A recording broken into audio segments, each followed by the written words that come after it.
Okay, let's dive into a fascinating corner of Enlightenment thought. We're talking David Hume. Right. Now, you might know Hume primarily for his really deep philosophical works, like his Treatise of Human Nature. hmm But here's a surprising, maybe even a bit painful fact about that huge effort. In Hume's own words, it fell dead-born from the press. Oof. Yeah, a tough start for sure, especially for a work that, would become so central later on. Totally. But Hume, well, he was persistent. He didn't let that define him. Not at all. And our deep dive today is into something else entirely. A collection of essays that were like an immediate huge success. Made his name back then. Ah, the Political Discourses, published in 1752. Exactly. And yeah, this wasn't some dense philosophical thing. It was a series of really sharp, insightful essays on super practical topics. Like what? Oh, trade, money, taxes, public credit, Right. even population, customs, how government actually works. It really landed like a bombshell. And not just landed well, right? Wow. It actually reshaped how people thought about economics for, well, ages. Absolutely. You've got figures like Adam Smith, the father of modern economics, praising it. And later, Lord Brougham, he basically said it had almost every excellence. Wow. High praise. Brougham felt later economists just kind of confirmed Hume's points. Pretty much, yeah. Hume offered ideas that felt, well, radical, counterintuitive sometimes, really challenged the standard thinking of the mid-18th century. Okay, so for this deep dive, where are we drawing from? We're using an e-text edition of the Political Discourses itself, going right to Hume's words. And we also have that moving account of Hume's final days written by his close friend, Adam Smith. Right. So our mission here. Well, I think it's to unpack some of Hume's really impactful ideas from this work. We want to see how he challenged things, find those aha moments, and, figure out what these concepts from a key Enlightenment thinker can still tell you today about society, economy, government. Sounds good. Let's jump right into the economic stuff. Hume had this really striking view on commerce, state power, and people's happiness. Yeah, what's fascinating is he didn't see public power and private wealth as like opposing forces. Oh, how so? He saw them as linked, growing together. His basic argument was that a state's power, its strength, it grows right alongside the security and wealth that individuals get from trade and industry. So as people do well, the state gets stronger. Exactly.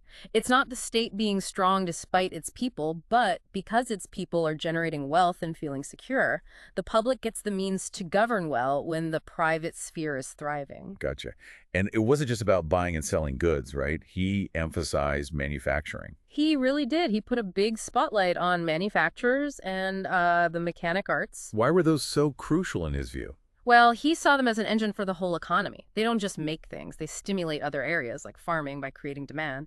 But maybe the key thing was he saw them creating a national storehouse of labor. A storehouse of labor, what's that mean? It means if you have lots of skilled, industrious people working in peacetime, that workforce can be redirected.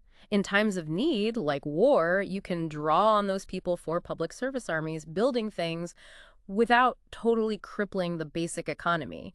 You're not taking farmers from essential food production. Ah, okay.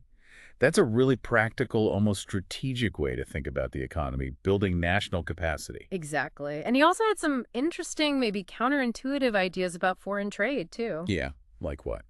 Well, he saw foreign trade often kicking off domestic industry, but he really slammed that common, narrow, jealous policy where countries thought their neighbor getting rich was bad for them. The zero-sum game idea? Right.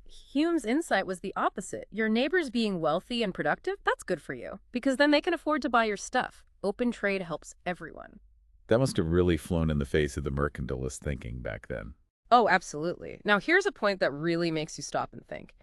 Hume suggested that places with really rich soil and great climates like France, Italy, Spain could actually end up with poorer common people. Wait, how does that work? It seems totally backwards. It comes down to the system, the social structure. Hume noticed that if landowners could easily get wealth from super productive land, maybe exploit the workers, and then shift the tax burden onto those same workers, well, the natural riches don't actually help the majority. So the wealth gets stuck at the top. Exactly, highly concentrated. And the common people stay poor. So it's not the land itself causing poverty, it's the way society is set up around that land. Those structures matter more. So natural resources aren't enough. You need the right institutions. Yeah. Did he also see industry having a like, civilizing effect? He did, yeah. He believed that as arts and industry grew, societies became more, well, polished, customs got refined, people became more humane, more reasonable, less likely to go to extremes of violence and cruelty, even in things like factional disputes. Less brutal? Less brutal, yeah. He even suggested wars became a bit less barbaric after the initial fighting, as people got back to being human, so to speak. It's an interesting link he draws between economic progress and social refinement. Okay, let's shift to something where Hume was truly revolutionary, fundamental for modern economics: money and interest rates. He famously said money had a fictitious value. What did he mean by that? Right, this is key. He meant its value isn't in the gold or silver itself. It's conventional, a representation. What really matters isn't the sheer amount of money, but the proportion between the money floating around and the goods available to buy. And he had that great analogy for how it moves between countries. Yes, the famous idea that money finds its level like water. If a country gets way too much money relative to its goods, what happens? Prices go up. Their stuff gets expensive for foreigners. Exactly. So they get undersold by other countries. Money flows out to buy cheaper foreign goods, and the reverse happens too.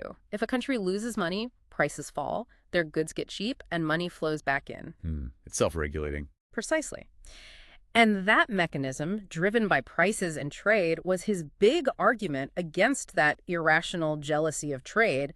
Hoarding gold wasn't the answer. Right. It totally flipped that old mercantilist idea. Okay, so if it's not the quantity of money that sets the interest rate, what does? Another crucial insight. Hume argued interest rates come down to the basic supply and demand for borrowing and lending. Low interest isn't because there are piles of cash lying around. It's a direct result of lots of commerce and industry. How does a busy economy lead to low interest? Well, think about it. Lots of commerce creates wealth, right? Especially for merchants. And it encourages saving, being frugal, so that increases the supply of capital that people are willing to lend out. Okay, more money available to borrow. Right. And at the same time, a commercial economy isn't just about big landowners anymore. In older systems, they were often the main borrowers. Industry changes who needs to borrow and why. So commerce boosts the supply of loans and changes the demand. So low interest and lots of money. They happen together because the economy is productive and commercial. One doesn't just cause the other. Exactly. They're concomitant effects, as he might say. Both signs of a healthy, bustling economy, not just proof of lots of cash. Now, interestingly, given how much we rely on credit today, Hume was actually pretty skeptical about banks and paper money. He was. Why? He worried they could increase the inconvenience of wealth, basically, push prices up by increasing circulation without giving the solid benefits of actual gold and silver. Like using it for foreign policy or emergency. Exactly. He saw some benefit for merchants, making transactions easier, sure. But overall, he was cautious, worried about inflation and that paper wasn't, real, tangible, wealth-like metal. Very different view from today. Okay, let's turn to something that feels incredibly relevant now. Public credit, national debt. Hume contrasted ancient states hoarding treasure with modern states just borrowing. What were his big worries about debt? He saw it as basically mortgaging the future. He laid out some serious downsides. Such as? Well, it pulls capital away from productive businesses. It raises prices because you need taxes to pay the interest. And that burden often falls on laborers. It makes it super hard for the government to find money for new crises later on. Because they've already borrowed so much. Right. And he saw two possible grim endings. Either a violent death, the government just seizing funds from creditors in a crisis, or a natural death. Natural death. Where the sheer weight of the debt and the taxes needed to pay it just crushes industry and the nation decays. Pretty bleak stuff. Yeah, definitely grim. Did he see this playing out in his own time? Well, interestingly, he noted that people were already predicting ruin from the national debt back then, but he also observed that public credit had actually lasted longer than many expected. So maybe acknowledging it's complex. Perhaps. Or just noting the historical reality while still holding onto his strong theoretical worries about the long-term dangers. It does make you wonder, doesn't it, how long these systems can keep going? Absolutely. These worries about debt really are timeless. Okay, so that covers some huge economic ground. Let's shift gears now to his thoughts on politics and society. He used specific historical examples, right? He did, and he had this knack for finding lessons in, well, sometimes odd or even contradictory practices, like the Greek indictment of illegality. the graphi paranomene. What was that again?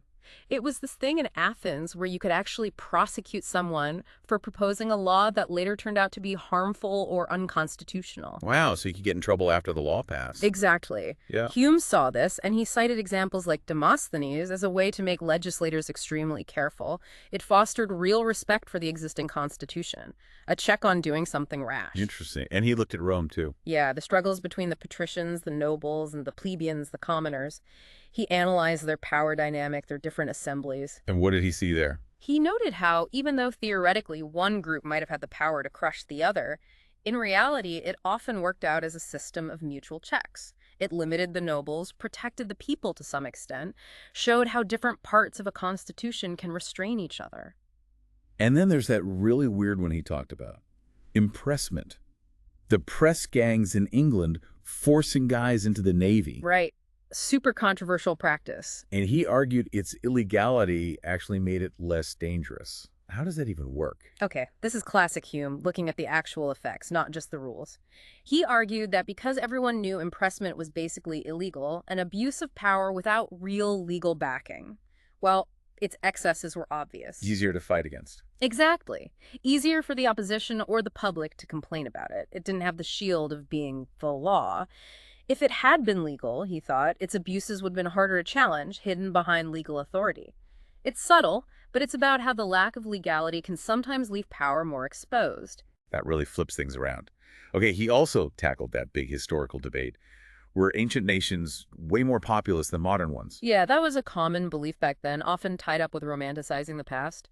Hume, using history and just reasoning about how people behave, basically set out to debunk it. What were his main points against these huge ancient populations? He pointed to several things that held populations back then, things less common in his time, like widespread slavery often meant importing slaves, not natural growth.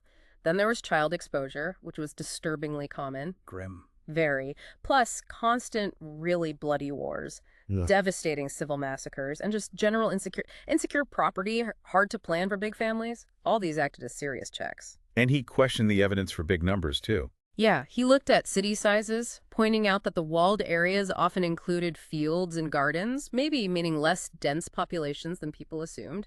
He questioned military numbers. Sure, they were big, but did they really prove a vastly larger total population? He also cited things like Athens struggling to get enough grains sometimes, limits. And he contrasted that with his own time. Exactly. He argued that things like more peace, better political institutions, growing industry, making it easier to support a family, less extreme internal conflict, these were all more likely to lead to population growth than ancient conditions. Right. Okay, shifting from population to the very foundation of government. Hume weighed in on that big philosophical fight, divine right versus the social contract. Where does he stand? Well, Hume found problems with both extremes as a full explanation for how government actually works. He wasn't buying divine right, obviously, but he was also really skeptical that government's legitimacy right now rests on some ongoing conscious agreement or contract by everyone. Why skeptical of the contract idea in practice? He basically said, look, maybe some agreement happened way back at the beginning, but most governments throughout history, they start with force, conquest, someone just taking over, not everyone signing on the dotted line. So why do people obey them? He argued it's more pragmatic. It's about utility. Government provides peace and order, which is useful. It's about plain old habit. And it's about the fact that rulers have been in power for a long time possession. It's not this constant renewal of consent, which he thought was often unrealistic or just forced anyway. It's a more down-to-earth view. Utility and habit, not just grand theories. He also looked closely at the politics of his own time, right? The Whigs and Tories. Yeah, he analyzed their arguments about the British Constitution. He saw that both sides had, plausible topics, points they could argue, but often they pushed them to extremes because of narrow prejudice or interested passion. Not cool reason. And what was his take on English liberties? Was he looking back to some golden age? No, actually the opposite of some people. Hume argued English liberties had really increased since the Tudor era. Increased? His key idea was it wasn't about finding lost ancient rights. It was because the crown had broken the power of the old feuding barons. That cleared the way for the rise of the middling rank. Merchants, industrious farmers. Exactly. And they became, in his view, the best and firmest basis of public liberty. They wouldn't just submit like the poor, but they also didn't want tyrannical power like the old nobles. So he urged people to appreciate the liberty they had, not chase mythical old constitutions. Very pragmatic. Focus on what works now. He also analyzed that really hot issue, Yeah. the Protestant succession, Hanoverians versus Stuarts. Oh, yeah, the defining political split. Hume looked at the strengths of both claims. He admitted the Stuart hereditary title had a strong pull. It seemed clear-cut. Oh. But he argued the very fact the Hanoverians were on the throne because Parliament put them there, not just by birthright, actually forced them to depend more on Parliament. And that dependence was key for Hume. Yes. He suggested that this forced dependence, even with the risks of a disputed title and the Hanoverians being foreign princes, ultimately did more to secure English liberty than a king with an unquestionable hereditary claim might have. A king like that might feel less need to listen to Parliament. It was a really nuanced take on a supercharged issue. Okay, one last area. Hume's more theoretical side. His idea of a perfect commonwealth.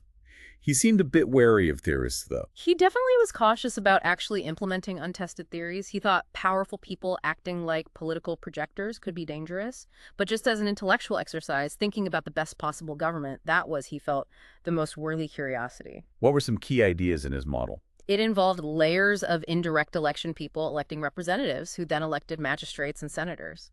The whole design aimed for wisdom, concentrated in a smaller Senate, and honesty through checks and balances and rotation.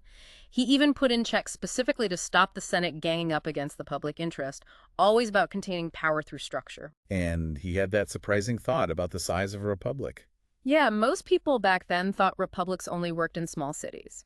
Hume suggested, maybe counterintuitively, that while a republic might be harder to start in a big country, once it was established, it could actually be more stable than a small one. Why more stable? Because it would be much harder for distant parts of a huge country to coordinate and organize a rebellion or sedition effectively. Size could be a stabilizing factor. Another challenge to common wisdom. What was the ultimate point of this ideal structure for Hume? His core belief, and he used the example of the Bank of St. George in Genoa, operating well even when the state was chaotic. His belief was that a well-designed government relies on its structure. The system itself should make it in the interest, even of bad people, to act for the public good. Channeling self-interest. Exactly, channeling it towards good outcomes. You can't just rely on rulers or citizens being virtuous all the time. Good laws, good institutions, that's the most reliable foundation. And he wasn't afraid to apply this kind of thinking to real people, like that sketch of Sir Robert Walpole. Right. It shows how he could blend personal feelings, like, he said as a man he loved Walpole, but as a scholar he hated him for ignoring learning with a detached political view.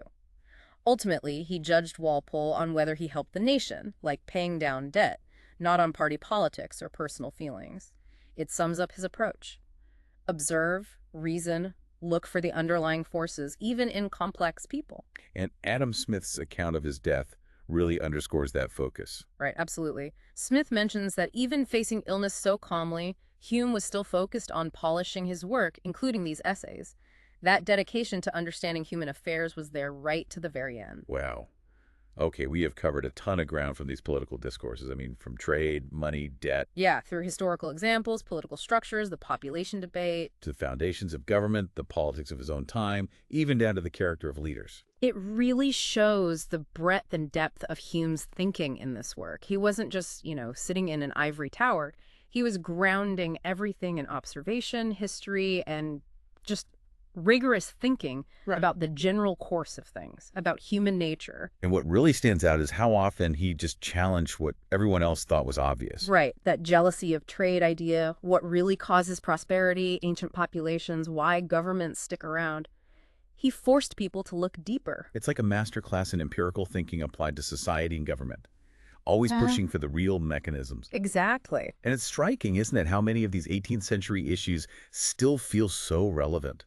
Global trade, monetary policy, national debt, political stability. Oh, absolutely. Why governments endure, Hume's frameworks, they still give us really powerful ways to think about our own challenges today. It really makes you wonder, if Hume was right, that opinion and habit are maybe the main things holding government together. Mm. And if those passions he talked about still drive industry and public life, what does that mean for us now? Especially with, all the rapid change, information overload. Yeah, how do those deep forces, opinion, habit, passion, how do they actually shape our world today? Something to definitely ponder. A great place to leave it for this deep dive.